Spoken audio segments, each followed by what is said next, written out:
Comfort zone আমরা আসলে সবসময় চাই এমন একটা চাকরি যেখানে বসে আমি আমার পছন্দের কাজগুলো করব। অনেক সময় হয়, অনেক সময় কিন্তু হয় না, কারণ এটা সম্ভব না।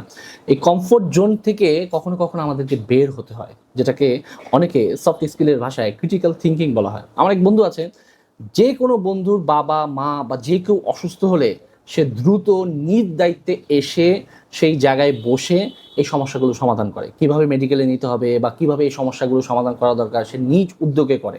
মাঝে মধ্যে আমি নিজেও এই বিষয়ে একটু ভয় পেয়ে যাই বা অস্বস্তিতে পড়ি, এখন আমি কি করব। এই ক্রিটিক্যাল থিঙ্কিংটা খুব জরুরি, বিশেষ করে চাকরির ক্ষেত্রে, ব্যবসার ক্ষেত্রেও। এখন যদি আপনি সবসময় মনে করেন যে সবসময় আমি কমফোর্ট জোনে থাকবো, সবসময় আমি আরামের যে কাজটা সেই কাজটা করবো, এটা কিন্তু আপনার জন্য পসিবল না। আগে থেকে প্রস্তুতি রাখতে হবে, যে কোনো সময় আমার সাথে যে কোনো কিছু ঘটতে পারে।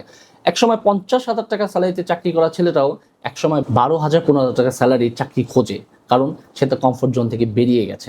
তো এটা যদি আগে থেকে প্রস্তুত থাকে যে না, আমি আমার নিজের সাথে একটা ফাইট করবো, যে সবসময় কমফোর্ট জোন না, কখনো কখনো নিজে যেচে কিছু ভারী কাজ নিব, কিছু ক্রিটিক্যাল থিঙ্কিংয়ের ব্যাপার নিব। একটা সমস্যা কোম্পানিতে আসছে বা আমাদের মাঝে একটা সমস্যা দেখা দিচ্ছে, সেটাকে আমি সমাধানের জন্য চেষ্টা করব।